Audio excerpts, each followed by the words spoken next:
Hey everyone. Today I want to discuss a fire that happened down in Newark, New Jersey. It was a fatal fire. Two firefighters lost their lives back on July 5th of 2023. I've been doing a bit of research into this fire. I kind of remember coming across the news, but never really heard too much follow up on it. So I've been doing a little bit of my own research on it, and fortunately, a lot of information in the last couple of days has just started coming out. Particularly today, as I'm writing this, new article was released by Fire Rescue One. So it was Newark, New Jersey. Not a small department at all, very large city. It's actually the port there is the largest port on the East Coast. Unfortunately, the Newark Fire Department actually had zero marine firefighting training, even though they, in their city limits, operated the largest port on the East Coast. So, unfortunately, on July 5th of 2023, a fire broke out on a container ship carrying cars to West Africa.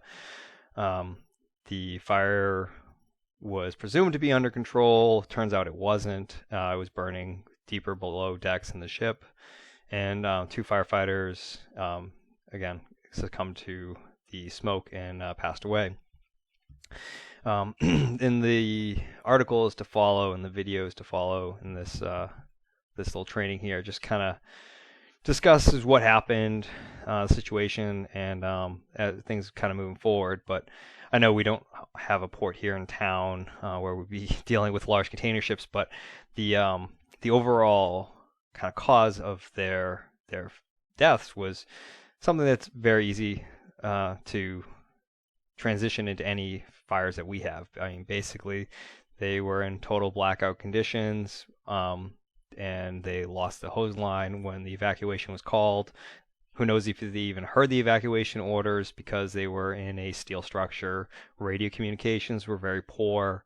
There's no NIOSH report or anything on this yet. It's still an active investigation. There's a lot of legal litigation going on right now, so information coming out, it's been a little bit slow, but as stuff comes out now, starting to get a bigger picture of everything that happened. And these two firefighters were operating below deck on deck 10, deck 12 being the top deck, and they lost the hose line, and one unfortunately ended up going the wrong direction and went deeper into the boat, and he was found, I believe, a day later by FDNY firefighters, and the other firefighter was found shortly after a mayday was called. A garbled, unreadable mayday was called, and he was found at the hose line, so he was able to make it back, but he did run out of air. He got himself entrapped in a bunch of the webbing and strapping that was holding down the cars below deck. And RIT teams were called, and took several RIT teams. They used the jaws to try to cut and separate the vehicles to get enough room to get him out. And this is all being done in total zero visibility. And I mean, from some of the reports and things that I've read online, some of the statements from the firefighters that worked to rescue him, I mean, it was quite a harrowing endeavor to get him out.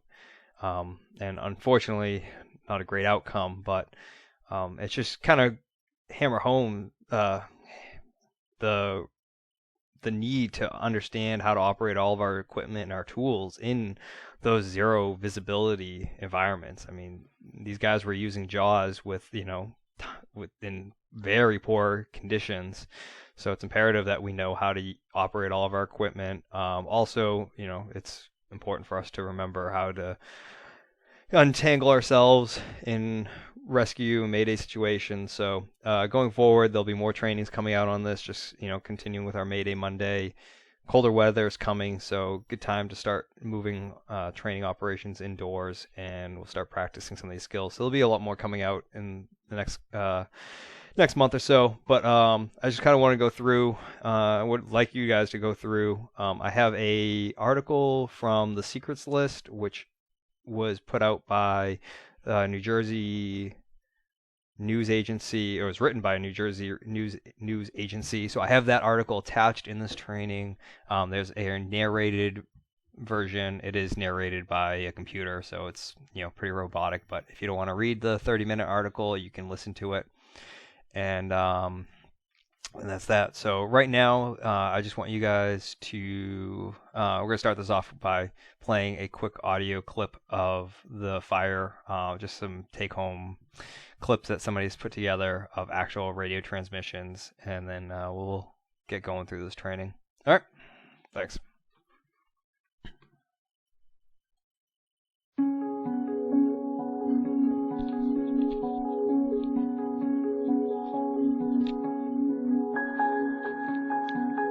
Mic off.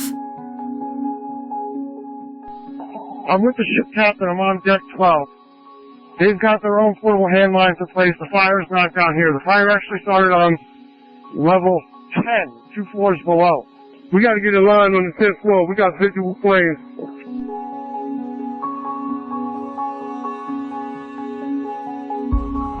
Hey, Al, can you have somebody bring up 3 lengths of rolled up hose for like a project so we can hook into their line here to get down? It's a long stretch.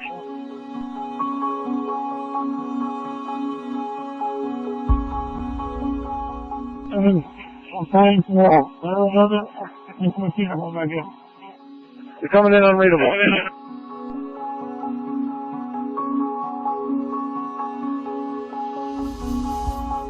We gotta find our way out. We gotta look. Deputy, did you just hear Engine 16's last transmission? Negative. Unreadable. Be advised, it sounded like he said to me that he cannot find his way back up. The line, I am lost. All units, evacuate yourselves. All units, evacuate yourself. Emergency evacuation. Evacuate yourself. Headquarters Deputy 1, you got that Mayday Chief? You got a firefighter that's on the floor where they went in. He needs air. Get out, guys. Get out. In the quarters. I found the line. I'm working my way out. You're working your way out. Stay with me, Engine 16. Identify yourself. What's your name? What's your name?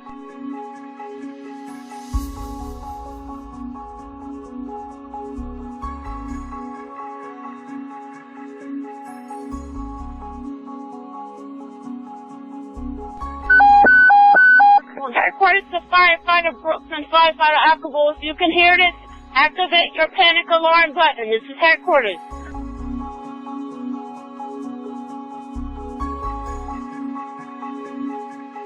Anybody hear me? Headquarters to ladder 5. We can hear you. What do you need? I need a search team to follow the water hand line through the search hook. We found the firefighter.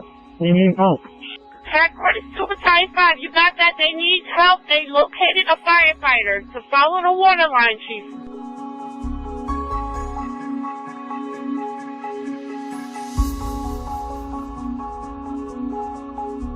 Right now, rescue and members of Ladder 5 are trying to untangle the firefighter who's wedged in between 2 cars.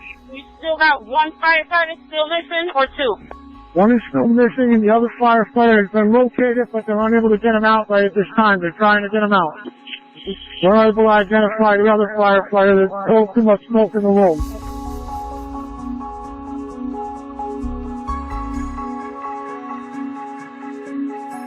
Be advised, our ladders will not reach the top of the ship.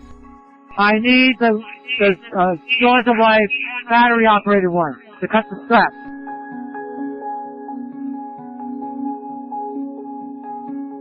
Newark Fire to Headquarters 17. We need you to respond to Corbin Street and Marsh Street. That's Corbin Street and Marsh Street. In the port, we have a second alarm there. We have a boat fire, multiple units trapped and need assistance.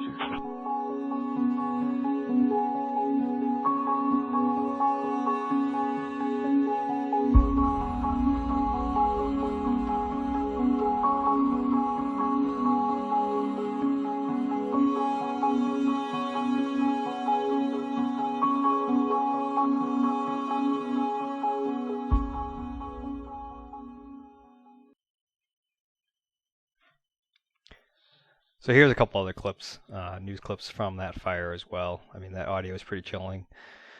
It was a very large container ship packed with lots of vehicles headed to South Africa. And The fire ended up actually starting below decks, but there was a language barrier. Crews and command on scene couldn't really communicate well with the fire chief, with the boat captain, to identify where exactly the fire was, how it started. They had their own internal boat crew trying to extinguish the fire. There was just a lot of miscommunications at the time of the start of the fire. Crews thought they had it totally under control.